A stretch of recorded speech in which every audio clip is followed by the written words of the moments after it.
Assalamualaikum semuanya. Apa kabar kalian? Semoga dalam keadaan sehat dan dilancarkan rezekinya oleh Allah.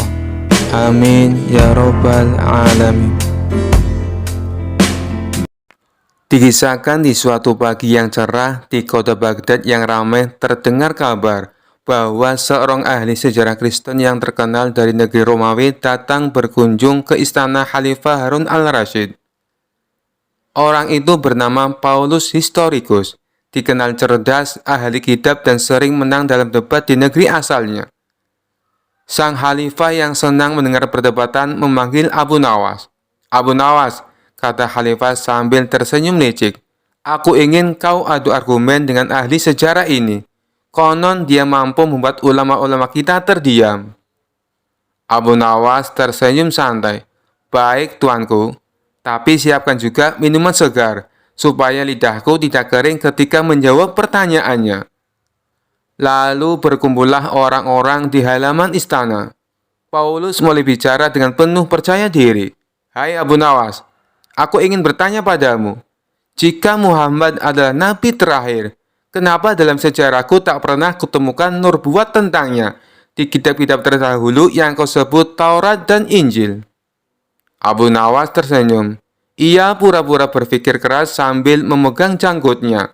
"Wahai Paulus, aku kagum pada kepandaianmu dalam sejarah. Tapi bolehkah aku bertanya satu hal sebelum menjawab?" "Tentu, silakan." "Sejarah yang kau tulis, apakah semuanya kau lihat dengan mata kepalamu sendiri?" Paulus menjawab, "Tentu tidak. Sejarah adalah catatan orang-orang terdahulu." "Jadi kau percaya pada cerita orang, bukan pada mata kepalamu sendiri?" Paulus mulai tersenyum kecut. Orang-orang mulai tertawa kecil. Abu Nawas melanjutkan, "Kalau begitu, mari aku beri kau cerita sejarah yang juga aku terima dari orang-orang terpercaya. Muhammad disebut dalam kitab-kitab terdahulu. Hanya saja banyak yang menyembunyikannya, seperti engkau menyembunyikan pertanyaan asliku." Paulus terkejut. "Apa pertanyaan aslimu?" "Jika Yesus adalah Tuhan, mengapa Tuhan harus lahir dari manusia, menangis ketika bayi, dan disusui ibunya? Bukankah seharusnya Tuhan menyusui dirinya sendiri, atau tidak perlu minum sama sekali?" Jawab Abu Nawas. Paulus tersentak. Ia terdiam, mukanya memerah. Kerumunan makin gaduh menahan tawa. Paulus berusaha menjawab, "Itu rahasia ketuhanan." Abu Nawas segera menimpali. Rupanya ahli sejarah tak tahu sejarah Tuhannya sendiri. "Kalau begitu, aku beritahu. Muhammad adalah nabi yang disebut di kitabmu dengan sebutan Ahmad. Dan itu pun tertulis sebelum namanya dihapus orang-orang seperti engkau." Paulus terdiam semakin lama. Lalu ia berkata dengan suara pelan, "Wahai Abu Nawas, aku kalah. Aku tak pernah berpikir sejauh itu." Abu Nawas tersenyum dan berkata, "Kalau kalah, maka pilih. Kau terima kebenaran atau terus berdalih sampai matimu." Paulus menunduk. "Aku bersaksi tiada Tuhan selain Allah, dan Muhammad utusan Allah." Orang-orang bersorak gembira. Khalifah bangkit dan berkata, "Sungguh Abu Nawas bukan hanya cerdik, tapi juga berhasil menambah seorang saudara bagi kita semua." Abu Nawas pun tersenyum lebar sambil berkata, "Kalau begitu, aku minta hadiah. Tambahkan kurma di dapur istana, biar sejarah hari ini terasa lebih manis." Dan semua tertawa riuh hingga suasana istana penuh kegembiraan. Kisah selanjutnya. Suatu hari, raja mengadakan pertemuan besar di istana, di mana hadir seorang ateis terkenal yang selalu meragukan keberadaan Tuhan. Orang itu sangat pandai berbicara dan berdebat, selalu mempertanyakan segala sesuatu dengan logika yang tajam, terutama tentang penciptaan alam semesta. Di hadapan raja dan para tamu, si ateis mulai melontarkan pertanyaannya yang selalu ia andalkan. "Jika Tuhan benar-benar ada, mengapa aku tidak bisa melihatnya? Bagaimana alam semesta ini diciptakan? Bukankah segala sesuatu harus bisa dijelaskan dengan akal?" Raja yang mulai kesal mendengar ocehan ateis itu akhirnya memanggil Abu Nawas untuk menjawab pertanyaan yang tampak rumit tersebut. Abu Nawas, aku ingin kau membantu menjawab pertanyaan si ateis ini. Bisakah kau menjelaskan dengan caramu yang cerdas? Abu Nawas dengan gaya santainya tersenyum dan berkata, Tuanku, hamba akan mencoba. Tapi hamba butuh segelas air susu untuk membantuku menjawab pertanyaan ini. Raja mengangguk dan tak lama kemudian seorang pelayan membawa segelas air susu. Abu Nawas menerima gelas itu, lalu menoleh ke arah si ateis. Saudaraku yang ateis, kata Abu Nawas sambil mengangkat gelas susu itu. Katakan padaku, dari mana asal susu ini? Si ateis menjawab dengan mudah, susu berasal dari sapi, tentu saja. Sapi yang makan rumput dan dari proses pencernaan yang rumit menghasilkan susu. Abu Nawas tersenyum lalu bertanya lagi, baik, kau benar. Tapi apakah kau bisa menjelaskan mengapa susu yang keluar dari sapi ini berwarna putih, padahal yang dimakannya rumput hijau? Si ateis terkejut, tidak siap dengan pertanyaan seperti itu. Ia berpikir sejenak dan berkata, itu proses biologi. Ada reaksi kimia di dalam tubuh sapi yang mengubah rumput menjadi susu. Abu Nawas tersenyum lagi, lalu mengajukan pertanyaan terakhir. Jika semua ini hanya proses alami, bisa kau tunjukkan di mana letak keajaiban atau kebijaksanaan Tuhan dalam segelas susu ini? Si ateis mulai merasa tidak nyaman. Ia mencoba menjelaskan dengan kata-kata rumit, tetapi semakin panjang penjelasannya, semakin tak jelas ujungnya. Melihat si ateis mulai bingung, Abu Nawas kemudian berkata dengan tenang, Saudaraku, sesederhana segelas susu, kita tak sepenuhnya memahami semua proses yang terjadi. Kita tahu ada rumput hijau yang dimakan sapi, lalu keluar susu putih. Tetapi tak seorang pun bisa menjelaskan dengan sempurna bagaimana proses yang kompleks itu terjadi dengan sendirinya. Sama halnya dengan alam semesta ini. Kau mungkin tidak bisa melihat Tuhan dengan matamu, tapi bukti kebijaksanaannya ada di setiap proses di alam ini.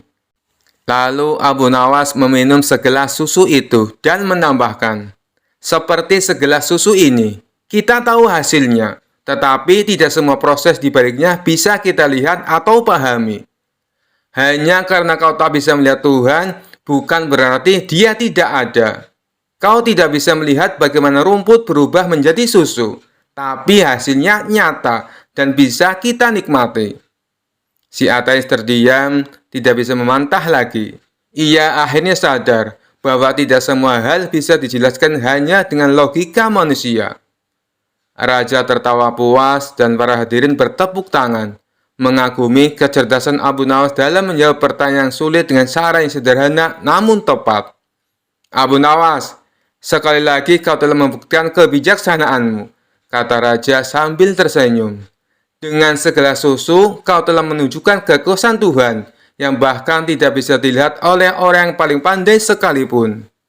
Kisah selanjutnya.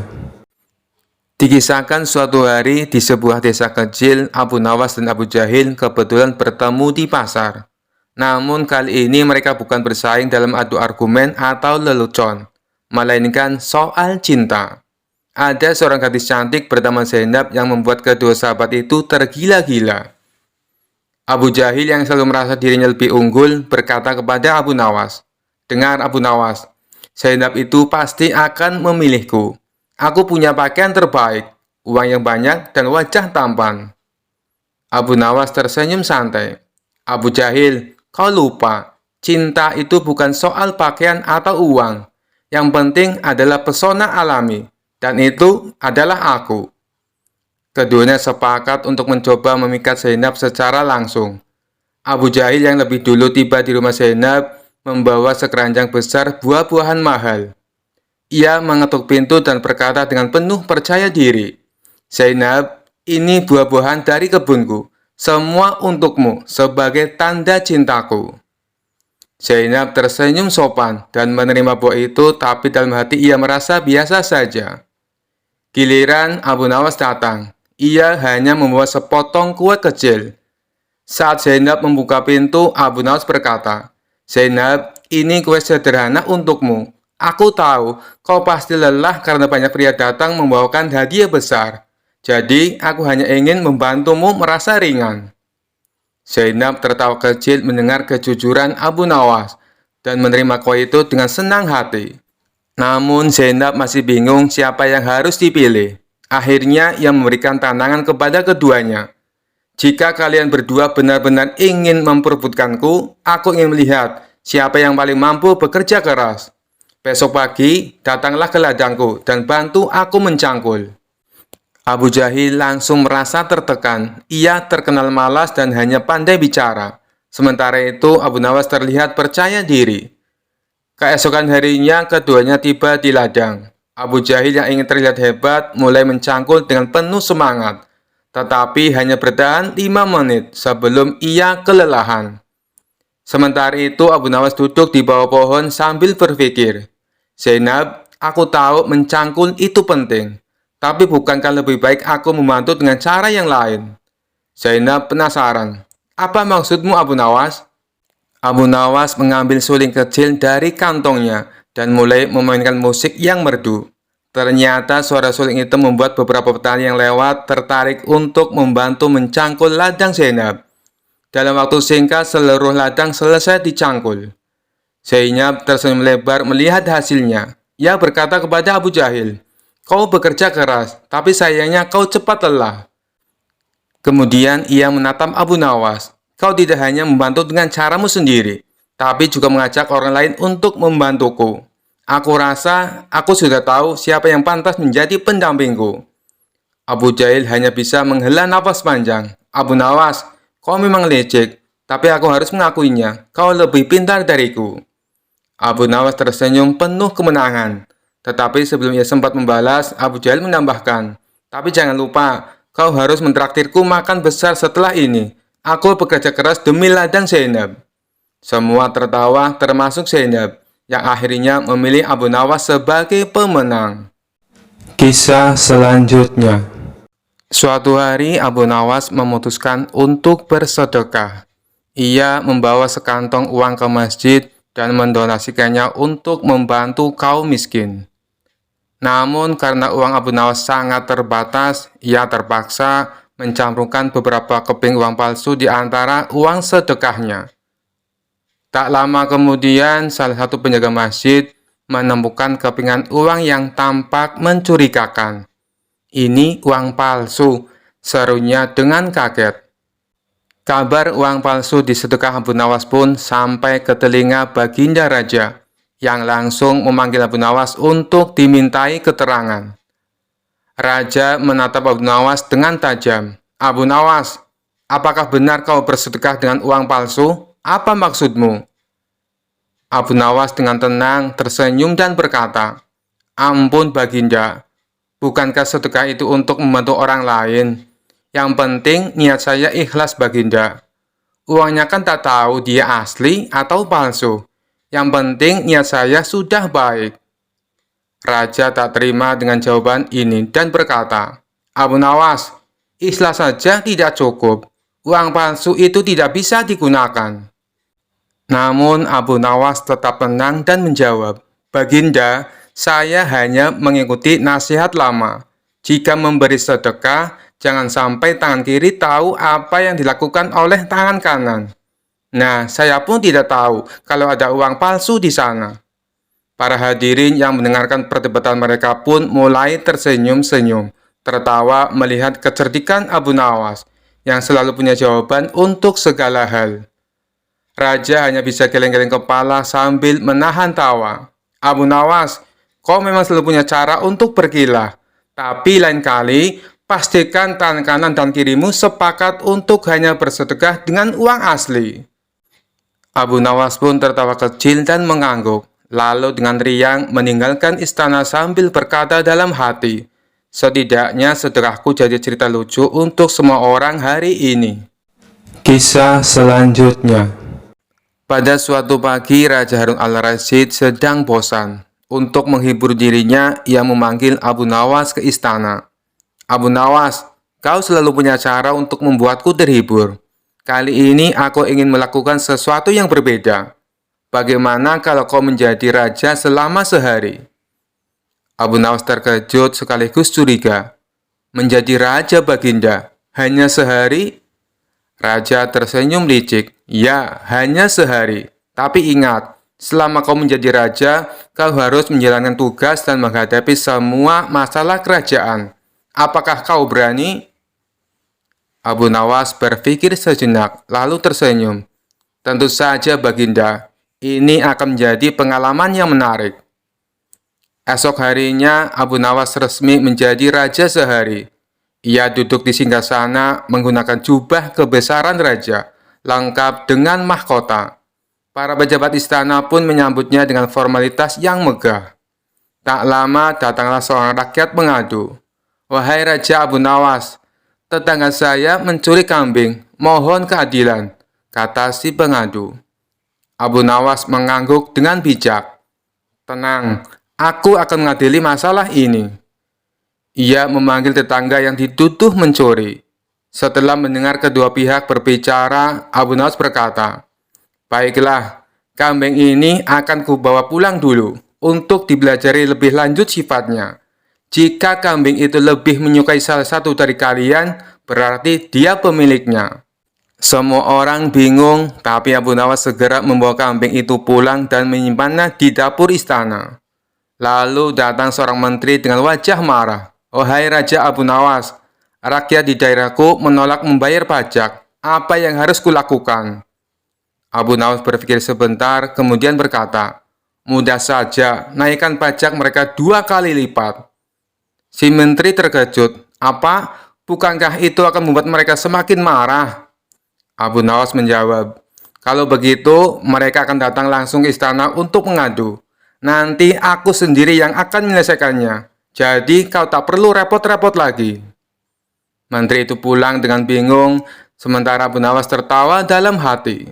Sebagai raja, Abu Nawas juga harus menghadiri jamuan makan siang bersama para bangsawan.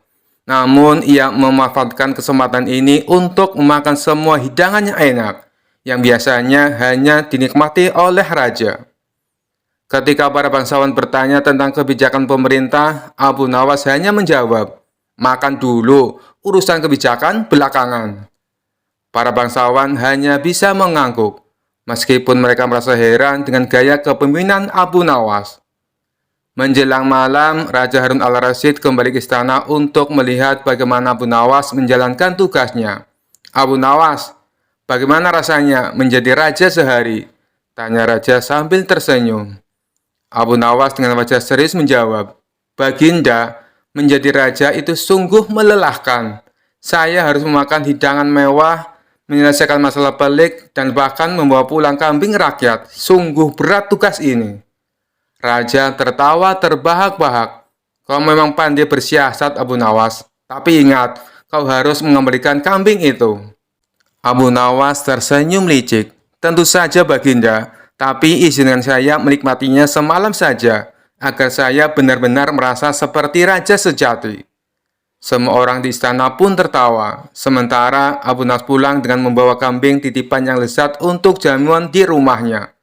Dan begitulah Abu Nawas membuktikan bahwa menjadi raja sehari bisa menjadi pengalaman yang penuh kelucuan dan kepintaran.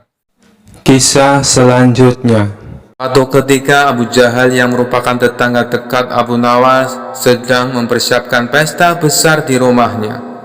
Hampir semua kerabat dan tetangga terdekat diundang, kecuali Abu Nawas.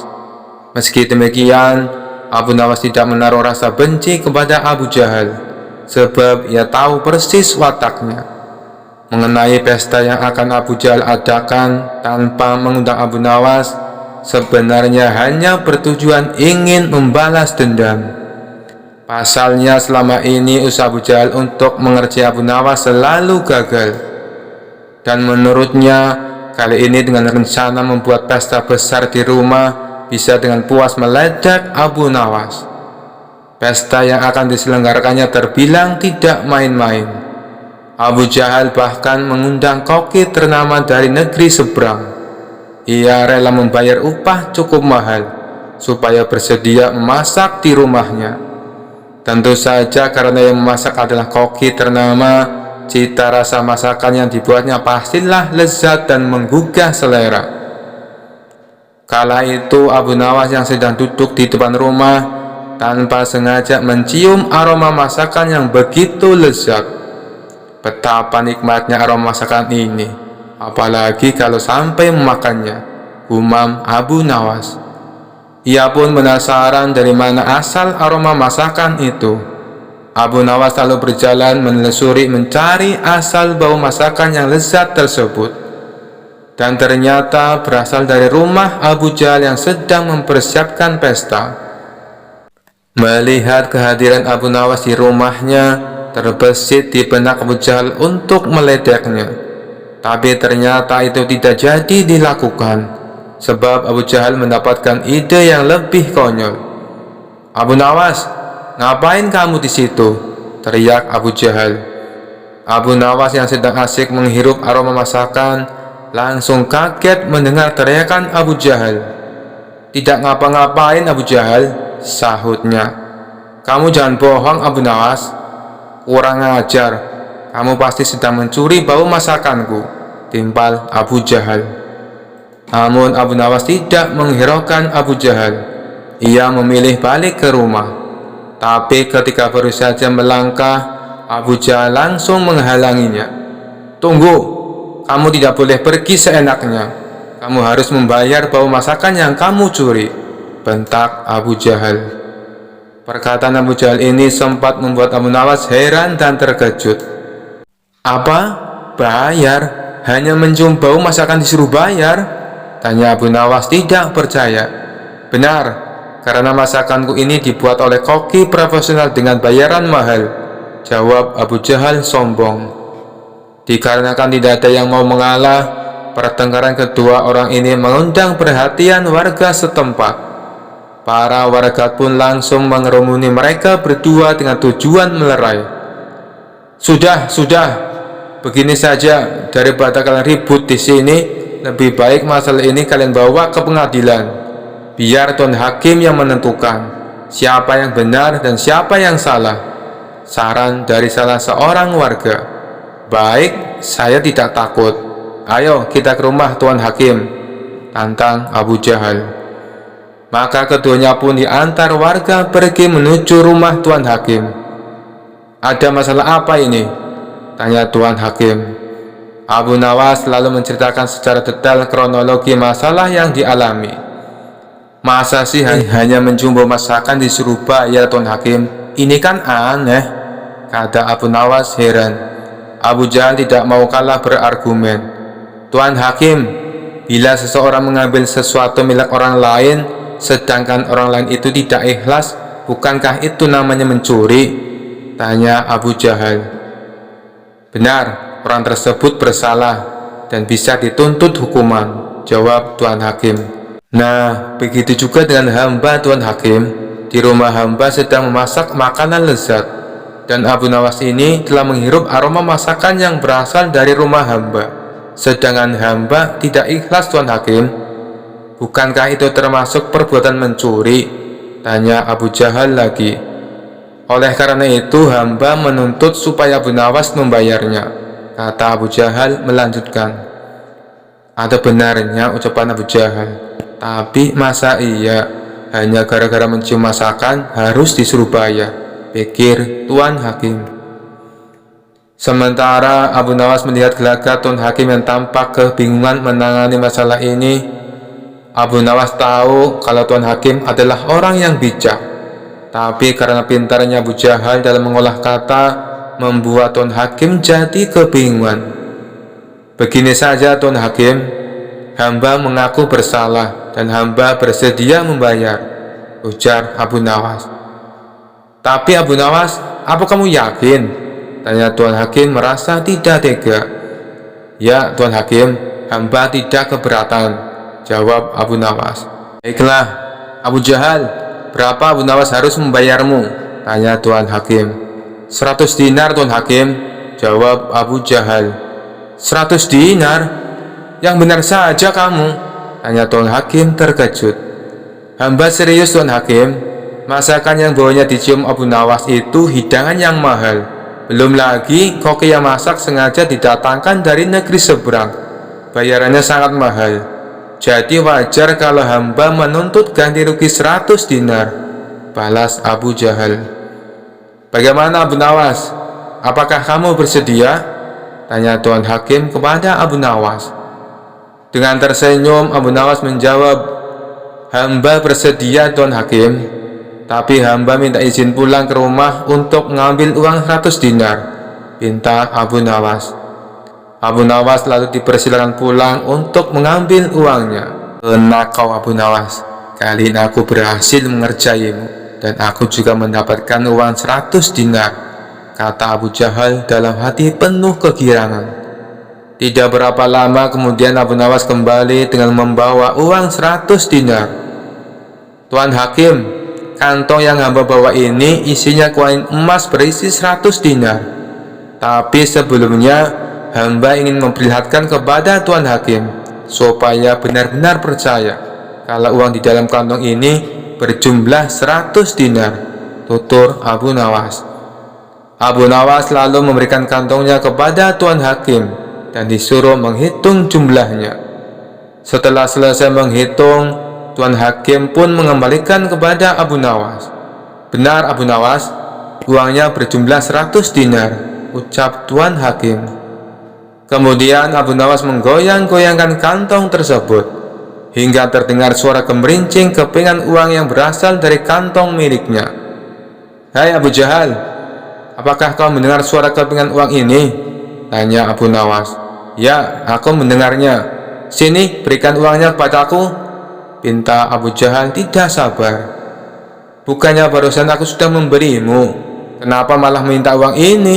Ujar Abu Nawas.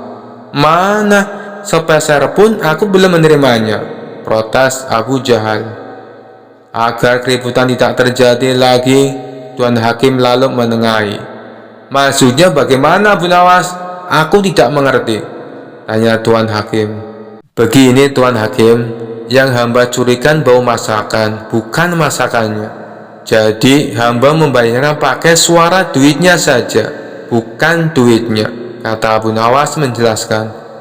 Mendengar itu, Tuan Hakim pun manggut-manggut membenarkan ucapan Abu Nawas. Bagaimana Abu Jahal? Apakah kau keberatan? Tanya Tuan Hakim. Abu Jahal hanya terdiam. Ia tidak menyangka Abu Nawas bisa sampai secerdik itu. Dia pun kecewa karena gagal mendapatkan uang 100 dinar. Baiklah, aku rasa kasus ini sudah selesai dan ditutup, pungkas Tuan Hakim. Lagi-lagi Abu Jahal kalah oleh Abu Nawas. Kisah selanjutnya. Dikisahkan Abu Nawas pergi ke negeri seberang yang terdapat sebuah kerajaan aman, adil, makmur, dan sentosa karena dipimpin oleh raja yang bijaksana. Sang raja sudah memimpin sejak usia muda hingga sekarang. Di masa tua belum pernah digantikan oleh siapapun. Dan rakyatnya tidak pernah keberatan karena raja memerintah dengan adil. Suatu hari raja merasa jenuh. Dia ingin istirahat menjadi raja selama setahun. Namun uniknya tidak menyerahkan posisi raja kepada anak keturunannya, tetapi malah mengadakan sayembara untuk mencari sosok yang pantas menjadi raja. Disebarlah pengumuman ke seluruh negeri. Siapapun boleh menjadi raja, mulai rakyat jelata sampai kaum bangsawan. Tetapi ada dua syarat yang harus dijalani. Syarat pertama, dia akan dijadikan raja selama setahun. Syarat kedua, setelah menjadi raja selama setahun, maka harus diasingkan di sebuah hutan belantara yang dihuni ribuan hewan buas. Syarat pertama tentu saja bukan masalah besar, justru merupakan suatu keberuntungan. Namun syarat kedua membuat orang-orang yang berhasrat menjadi raja akan berpikir dua kali. karena semua orang tahu seperti apa hutan belantara yang penuh dengan binatang buas. Karena itulah sayembara tersebut belum ada yang berani mengajukan diri menjadi seorang raja. Akhirnya datang seorang pemuda yang menyatakan kesanggupannya menjadi raja dan menerima dua syarat tersebut. Pemuda ini sebenarnya adalah pemuda biasa yang ingin merasakan bagaimana nikmatnya menjadi raja, karena selama ini ia hidup pas-pasan. Diangkatlah dia menjadi raja, dan mulai saat itu mendapat pelayanan layaknya seorang raja. Harta berlimpah, wanita cantik, makan dan minuman enak, serta fasilitas istimewa lainnya. Tapi sayang, ternyata ketakutannya akan kematian membuatnya tidak bisa menikmati semua itu. 3 bulan pertama, dia mulai gelisah, karena umurnya tinggal 9 bulan lagi. 3 bulan kedua, ia makin tidak tenang makan, tidur pun tidak nyenyak. 3 bulan ketiga, dia mulai menyesali keputusannya menjadi raja. 3 bulan terakhir, si pemuda makin stres berat, karena hidupnya tinggal beberapa bulan lagi, dan kesenangan yang dicari selama ini tidak bisa dirasakan. Ketika masa jabatannya sebagai raja sudah berakhir, lalu dibuanglah dia ke hutan belantara.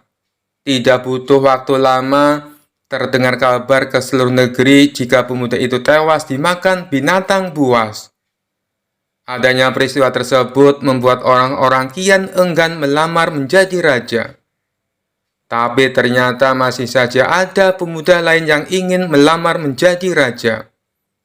Diangkatlah pemuda kedua ini menjadi seorang raja. 3 bulan pertama menjadi raja, ia puas-puaskan berpesta, karena sadar hidupnya tidak akan lama lagi. 3 bulan kedua dan berikutnya, hari-harinya ia habiskan dengan foya-foya dan pesta pora. Bulan berganti bulan, pestanya makin gila-gilaan. Ia sudah tidak peduli lagi pada apapun. Dia hanya ingin bersenang-senang sebelum mati setelah jabatannya sebagai raja berakhir. Lalu dibuanglah dia ke hutan belantara. Tidak berapa lama terdengar kabar bahwa si pemuda kedua tewas diterkam singa. Tubuhnya dicabik-cabik dan jadi rebutan para singa. Peristiwa ini membuat banyak orang melupakan mimpi menjadi seorang raja. Mereka masih penasaran apakah masih ada orang yang cukup bodoh untuk melamar menjadi raja. Suatu hari Abu Nawas mampir ke negeri tersebut dengan tujuan menemui sahabat lamanya yang kebetulan merupakan penduduk di sana. Sesampainya di negeri itu, dengan penuh kehangatan Abu Nawas disambut temannya. Mereka berdua saling melepas kangen satu sama lainnya. Di sela-sela obrolannya, Abu Nawas merasa iba dengan kondisi sahabatnya itu. Ia kini hidup miskin, tinggal di gubuk kecil reot, hanya seorang diri. "Mana istrimu?" tanya Abu Nawas. "Semenjak aku jatuh miskin, ia pergi meninggalkanku," jawab sahabat. "Ya sudah, yang sabar ya. Yang penting kamu jangan tinggalkan sholat. Jangan lupa berdoa kepada Allah, agar Allah membukakan pintu rezeki untukmu," tutur Abu Nawas. "Alhamdulillah, aku tidak pernah tinggalkan sholat. Bahkan aku sekarang rajin berpuasa sunnah," balas sahabatnya. "Oh iya, ngomong-ngomong, mana nih makanannya? Dari tadi kenapa belum keluar?" celetuk Abu Nawas. "Maaf Abu Nawas, aku sudah tidak punya apa-apa. Aku sendiri kadang sehari makan, kadang tidak," ujar sahabatnya. Mendengar hal itu membuat hati Abu Nawas makin terenyuh. "Kenapa tidak mencari kerja? Upahnya kan bisa untuk beli makanan," tanya Abu Nawas. "Setiap hari aku keluar untuk cari pekerjaan, tapi belum juga dapat. Mungkin belum rezekiku," jawab sang sahabat. "Kalau mau nekat sih sebenarnya aku bisa. Bahkan aku bisa menjadi raja dan kaya raya. Tapi itu hanya sementara. Setelah itu aku mati diterkam binatang buas di hutan belantara," kata sahabatnya melanjutkan. "Maksudmu bagaimana?" tanya Abu Nawas heran. Kemudian sahabatnya itu memberitahu tentang sayembara yang diadakan rajanya. Mendengar sayembara tersebut, Abu Nawas terdiam sejenak. Tiba-tiba terlintas di benak Abu Nawas sebuah ide yang cemerlang. Kamu ingin hidup kaya? Aku akan membantumu. Sekarang juga antaran aku ke hadapan rajamu. Aku mau mendaftar menjadi raja, ucap Abu Nawas. Kamu gila ya? Jangan Abu Nawas, itu sama saja bunuh diri, cegah sahabatnya. Sudahlah, turuti saja perkataanku, timpal Abu Nawas. Maka diantaralah Abu Nawas ke istana untuk menemui sang raja. Ada perlu apa kalian datang kemari? Tanya sang raja. Maaf Tuan Raja, hamba Abu Nawas dari negeri seberang ingin mendaftar menjadi raja. Itu pun kalau Tuan Raja mengizinkan, ucap Abu Nawas. Oh, tentu saja boleh. Siapapun dipersilakan menjadi raja. Tapi ada dua syarat yang harus dijalani, ujar sang raja.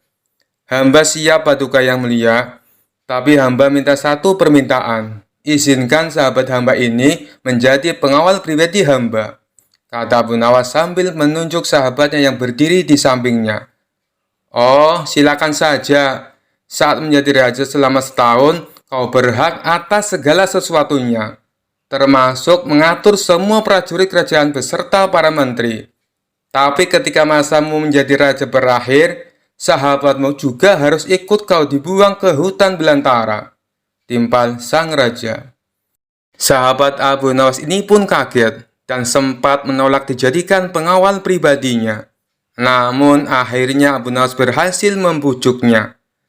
Mendengar ada yang melamar menjadi raja lagi membuat masyarakat penasaran. Sebagian menertawakan kebodohan tersebut, sementara yang lain merasa iba dan kasihan. Abu Nawas akhirnya diangkat menjadi raja dan diberi segala kemewahan serta kemudahan fasilitas layaknya baginda raja. Ternyata berbeda dengan dua pemuda sebelumnya, Abu Nawas tidak berpesta pora dan foya-foya. Namun, ia membuat beberapa tindakan selama menjadi raja. 3 bulan pertama, Abu Nawas memerintah ribuan prajurit untuk membabat habis hutan belantara dan memindahkan semua binatang buas ke tempat lain. Sebagai raja, tentu perintahnya harus dipatuhi. Setelah 3 bulan berlalu, hutan belantara tempat ia akan dibuang kini menjadi tanah kosong yang siap huni. 3 bulan kedua, Abu Nawas memerintahkan para arsitek membuat istana megah untuk dirinya, tentunya dengan uang kerajaan yang dikuasai. Abu Nawas bisa membangun apa saja termasuk membangun istana di tanah yang dulunya adalah hutan belantara. Dalam jangka waktu 3 bulan, berdirilah istana megah dan kokoh. 3 bulan ketiga, Abu Nawas memerintahkan para prajurit membawakan harta dan perabotan dikirim ke istana yang baru saja dibangunnya. 3 bulan terakhir, Abu Nawas menawarkan kepada masyarakat, siapa saja yang mau pindah di wilayah istananya akan dibuatkan rumah dan diberi modal uang untuk berdagang. Kesempatan tersebut tidak disia-siakan warga. Ratusan orang mendaftarkan diri untuk pindah ke sekitaran istana Abu Nawas. Selama 3 bulan terakhir, tempat yang tadinya hutan belantara kini berubah menjadi pemukiman penduduk. Bahkan di sana Abu Nawas mempunyai istana dengan dipenuhi harta kekayaan. Akhirnya habislah masa jabatan Abu Nawas sebagai raja. Sesuai perjanjian, Abu Nawas dan sahabatnya dibuang ke hutan belantara yang kini sudah menjadi pemukiman penduduk.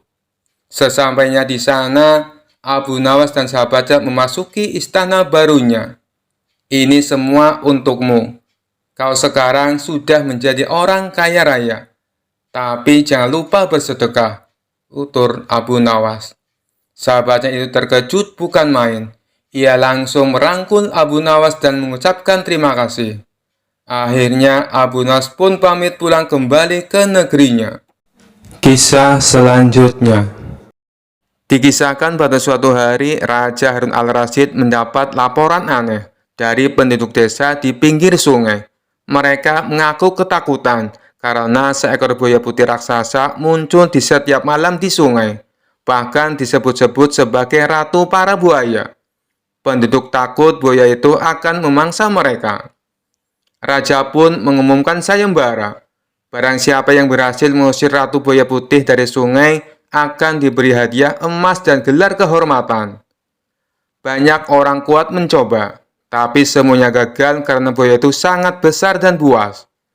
Akhirnya Abu Nawas memutuskan untuk ikut serta.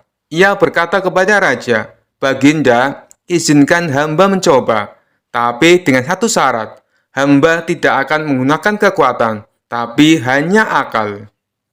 Raja yang sudah terbiasa dengan kecerdikan Abu Nawas menyetujui syarat tersebut. Keesokan malamnya, Abu Nawas datang ke tepi sungai dengan membawa dua benda aneh, sebuah cermin besar dan sekarung penuh ikan busuk. Penduduk yang melihatnya kebingungan. Apa yang akan dilakukan Abu Nawas dengan cermin dan ikan busuk? Tanya mereka. Abu Nawas hanya tersenyum dan berkata, "Tunggu saja, kalian akan melihat bagaimana Ratu Buaya itu kalah tanpa perlawanan." Setelah menyiapkan cermin di tepi sungai, Abu Nawas melemparkan ikan-ikan busuk itu ke dalam air. Bau ikan busuk langsung menyebar, dan tak lama kemudian muncul buaya putih raksasa dari sungai. Buaya itu membuka mulutnya lebar-lebar, siap menyerang Abu Nawas. Namun sebelum buaya itu sempat mendekat, ia melihat bayangan sendiri di cermin. Buaya itu terkejut dan mengira ada buaya putih lain yang lebih besar di depannya. Karena takut, buaya itu mundur perlahan-lahan ke dalam sungai. Abu Nawas dengan tenang berkata, "Wahai Ratu Buaya Putih, kau lebih baik kembali ke kerajaanmu di dasar sungai. Kalau tidak, buaya putih besar di depanku ini akan merebut tahta kerajaanmu." Mendengar itu, buaya putih itu semakin ketakutan dan menyelam dalam-dalam tak pernah muncul lagi. Penduduk desa bersorak gembira, sementara raja terbahak-bahak melihat kecerdikan Abu Nawas. "Abu Nawas, bagaimana kau bisa yakin buaya itu akan pergi hanya dengan cermin?" tanya baginda raja. Abu Nawas menjawab sambil tersenyum. "Semua makhluk takut pada bayangannya sendiri jika merasa ada yang lebih besar dan lebih kuat. Bahkan seekor buaya putih pun tidak mau mengambil risiko kehilangan tahtanya." Kisah selanjutnya. Selama ini raja memendam rasa penasaran karena Abu Nawas selalu cerdik dan lolos dari setiap jebakannya. Raja terus berpikir keras mencari cara untuk bisa mengalahkan sosok humoris dan cerdik itu. Akhirnya Menteri Istana berusulan sebuah pertanyaan yang menurut baginda raja sulit dijawab Abu Nawas. Maka saat itu juga dia memerintahkan beberapa pengawal untuk memanggil Abu Nawas. Para pengawal pun sampai di rumah Abu Nawas. "Tuan Abu Nawas, Anda diperintah paduka raja ke istana sekarang juga," ujar salah seorang pengawal. Abu Nawas yang sedang istirahat merasa terganggu dengan kehadiran para pengawal istana. Kalau bukan perintah baginda raja, tentu Abu Nawas akan mengusirnya. "Sampai kapan sih paduka raja selalu mengganggu istirahatku?" gerutu Abu Nawas. Dengan terpaksa Abu Nawas datang ke istana. Akibat perasaan yang sudah dongkol, Abu Nawas pun bertingkah agar baginda raja emosi. Ia langsung mengambil makanan dan duduk di samping sang raja. Awalnya tingkah Abu Nawas yang tidak sopan ini sempat membuat baginda raja jengkel. Tapi karena ada rencana untuk mempermalukan Abu Nawas, ia pun menahan emosinya. "Wahai Abu Nawas, aku ada tebakan untukmu. Apakah kau siap menjawabnya?" tanya baginda raja. "Tujuanku ke sini memang untuk menjawab tebakan paduka raja," jawab Abu Nawas dengan enteng. "Bagus, kalau kau bisa menjawab pertanyaanku, aku akan memberikanmu hadiah 1000 dinar, ucap baginda raja. "Tapi kalau kau tidak mampu menjawab, sebagai hukumannya, rambut kepalamu harus digundul dan jenggotmu dipotong bersih. Lalu aku akan mengarakmu dengan keledai," sambung baginda raja. Seketika Abu Nawas pun terkejut, karena biasanya hukumannya akan diterima yaitu penjara selama sebulan. "Baiklah paduka raja, tapi hamba tidak menginginkan uang," balas Abu Nawas. Lalu, apa yang kau inginkan? Tanya baginda raja lagi. Hamba ingin paduka raja memerintahkan semut-semut itu jangan menggangguku, jawab Abu Nawas.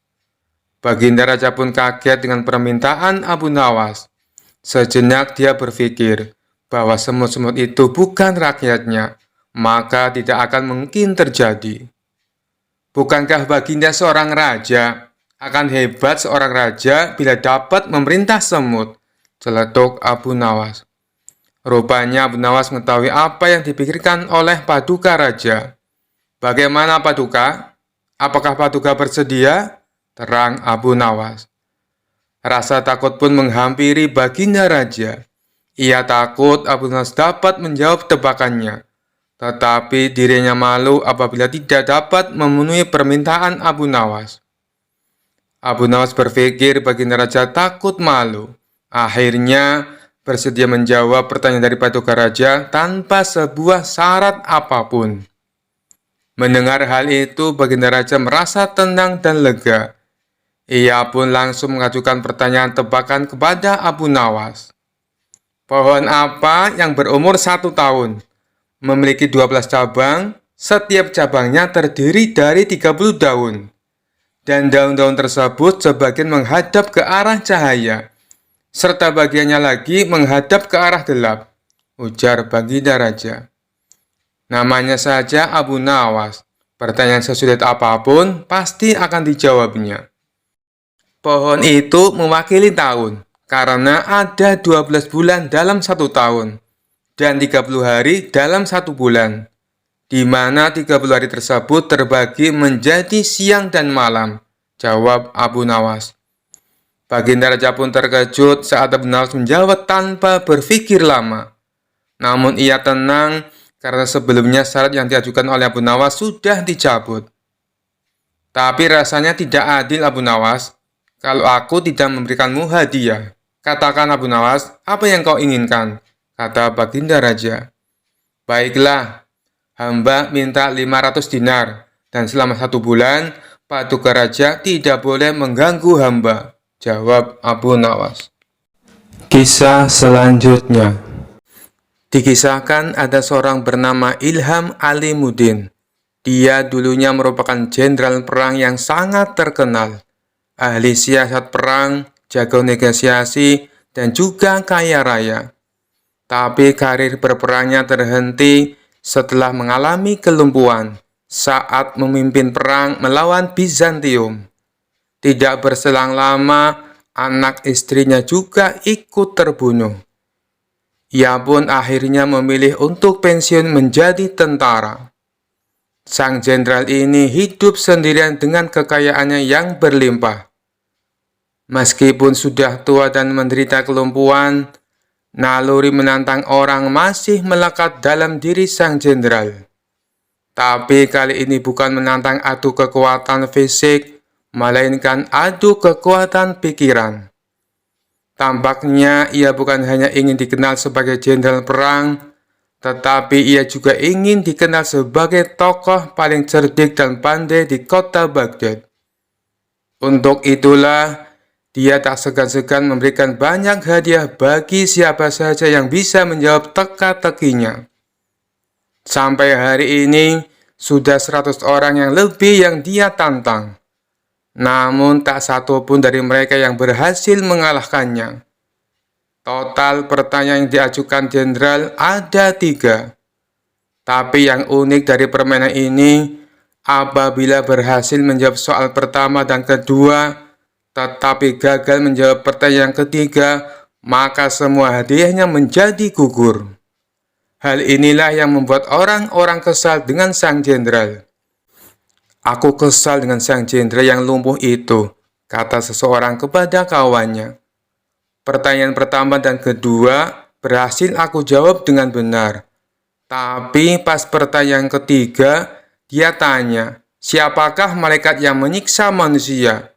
Langsung saja aku jawab malaikat Malik. Dia bilang jawabanku itu katanya salah. Loh, bukannya jawabanmu itu benar?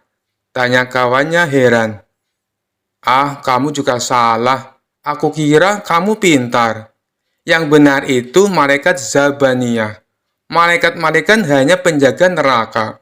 Timpal orang tersebut kepada kawannya. Suatu hari datanglah seorang pemuda ke rumah sang jenderal. Pemuda ini sangat terkenal pandai dan cerdik di kotanya.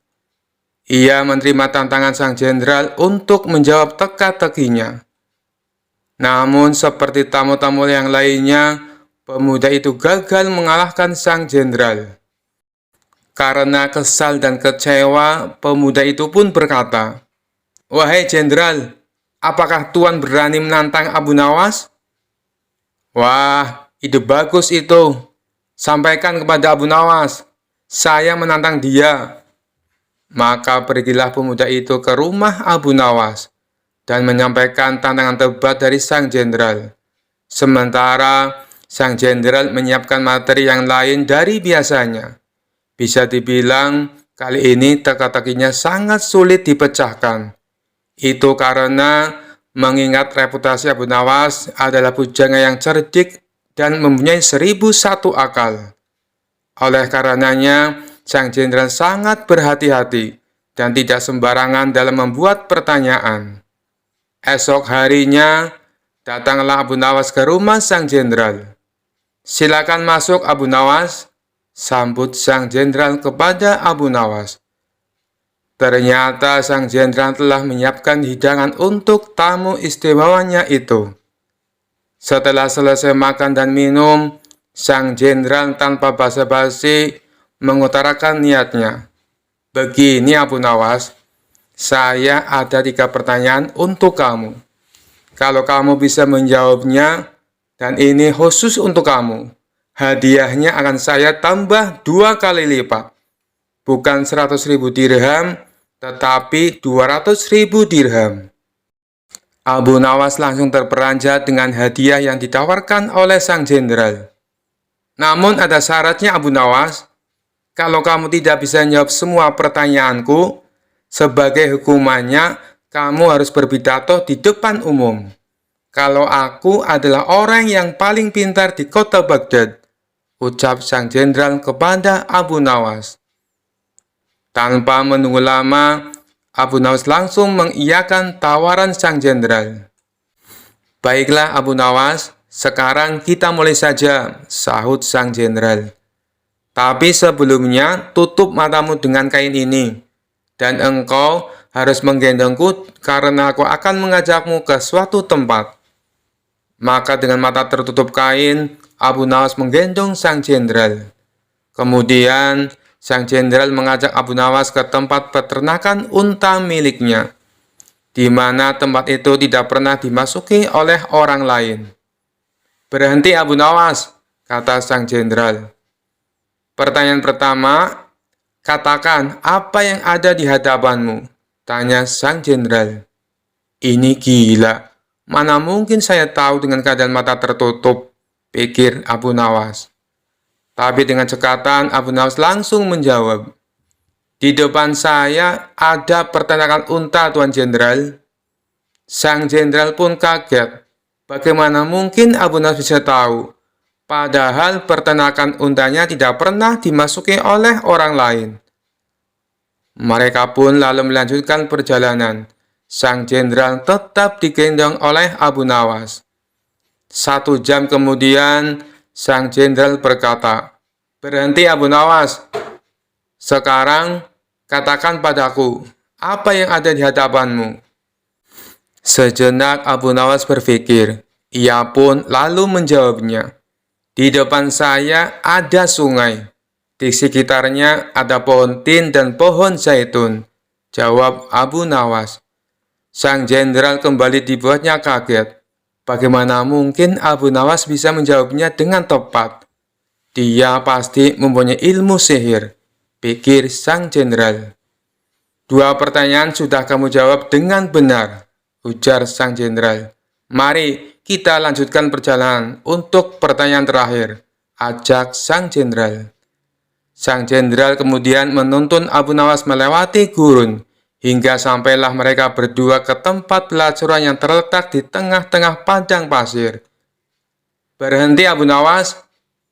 Sekarang Katakan padaku, apa yang ada di hadapanmu? Tanya sang jenderal. Abu Nawas tidak langsung menjawab, ia berkonsentrasi penuh. Kemudian, pelan-pelan dia menjawab, di depan saya ada wanita telanjang, Tuan Jenderal. Sang jenderal pun kaget bukan main. Semua pertanyaannya bisa dijawab dengan tepat oleh Abu Nawas dengan mata tertutup. Sesuai kesepakatannya, akhirnya esok paginya sang jenderal menyerahkan hadiahnya di depan istana dan disaksikan oleh Baginda Raja dan masyarakat. Tapi sebelum memberikan hadiahnya, sang jenderal berpitato menceritakan pengalaman mereka berdua. Wahai Abu Nawas, saya masih penasaran. Bagaimana kamu bisa menjawab semua pertanyaanku, sedangkan kedua matamu tertutup kain? Tanya sang jenderal. Itu mudah saja, Tuan Jenderal, jawab Abu Nawas. Ketika Tuan mengajukan pertanyaan pertama, kaki saya menginjak kotoran unta. Dari situlah saya menebak kalau saya berada di peternakan unta. Baginda Raja tersenyum mendengar jawaban Abu Nawas. Sedangkan sang jenderal hanya bisa geleng-geleng kepala. Lalu dengan pertanyaan kedua, bagaimana kamu bisa menjawab dengan tepat? Tanya sang jenderal. Abu Nawas kembali menjawab, meskipun mata saya tertutup, tapi telinga saya bisa mendengar adanya suara air mengalir dan burung puyuh yang berkicau. Burung puyuh hanya mau makan biji-bijian buah tin dan zaitun. Sedangkan pohon tin dan zaitun hanya tumbuh di pinggiran sungai. Lagi-lagi Baginda Raja tersenyum. Sang jenderal dibuatnya terperangah dengan jawaban Abu Nawas. Baiklah, semua jawabanmu itu masuk akal. Tapi, kenapa kamu juga bisa menebak dengan tepat atas pertanyaan yang ketiga? Tanya sang jenderal penasaran. Dengan entengnya Abu Nawas menjawab, itu sangat mudah sekali, Tuan. Saat Tuan menyuruh saya berhenti, tiba-tiba saja saya merasakan ular Tuan bergerak-gerak di punggung saya. Nut-nutan, Tuan Jenderal, jawab Abu Nawas sambil menahan tawa. Dari situlah saya bisa mengetahui kalau di depan saya ada wanita telanjang. Spontan saja Baginda Raja ikut tertawa terpingkal-pingkal mendengarnya. Sedangkan sang jenderal hanya bisa tersenyum kecut menahan rasa malu. Kisah selanjutnya. Suatu hari Raja mendengar desas-desus tentang sebuah ajian legendaris yang disebut Rawa Rontek. Menurut cerita, siapapun yang menguasai ajian ini akan mendapatkan keabadian dan tak akan pernah bisa mati. Tertarik dengan gagasan keabadian, Raja memutuskan untuk memanggil Abu Nawas. Abu Nawas, panggil Raja dengan penuh semangat. Abu Nawas yang sedang menikmati teh di taman istana, segera datang dan memberi hormat kepada Raja. Ada apa, Baginda? Apakah ada yang bisa saya bantu? Raja tersenyum penuh semangat dan berkata, Abu Nawas, aku mendengar tentang sebuah ajian legendaris yang disebut Rawa Rontek. Katanya, siapapun yang menguasai ajian ini akan menjadi abadi. Aku ingin kamu mencarinya untukku. Abu Nawas mengangkat alisnya berpikir sejenak. Baginda, ajian seperti itu terdengar sangat luar biasa. Namun, mencarinya mungkin bukan perkara mudah. Apa Baginda yakin ingin memilikinya? Raja mengangguk tegas. Tentu saja, Abu Nawas. Bayangkan saja, dengan ajian itu aku bisa memerintah selamanya dan membawa kejayaan abadi bagi kerajaan ini. Abu Nawas tersenyum berpikir cepat tentang bagaimana cara mengatasi permintaan raja ini. Baiklah, Baginda. Saya akan mencari ajian Rawa Rontek untuk Baginda. Namun saya perlu waktu dan mungkin beberapa percobaan untuk memastikan keasliannya. Raja mengangguk setuju. Tentu Abu Nawas, Ambillah waktu yang kamu butuhkan. Aku percayakan tugas penting ini padamu. Abu Nawas lalu pergi dari istana dengan misi mencari ajian rawa rontek. Beberapa hari kemudian, Abu Nawas kembali ke istana dengan sebuah gulungan kertas yang tampak kuno dan usang. Baginda, kata Abu Nawas dengan serius, saya telah menemukan ajian rawa rontek, tapi ada syarat penting untuk menguji keasliannya. Raja terlihat sangat tertarik. Apa syaratnya, Abu Nawas? Abu Nawas menghela napas dalam-dalam dan berkata, Baginda harus meminum ramuan khusus ini di depan semua menteri dan prajurit. Setelah itu, Baginda harus membiarkan saya menguji ajian ini dengan cara yang lebih ekstrim. Raja yang sangat bersemangat tentang keabadian setuju tanpa ragu. Di hadapan semua menteri dan prajurit, Raja meminum ramuan yang diberikan oleh Abu Nawas.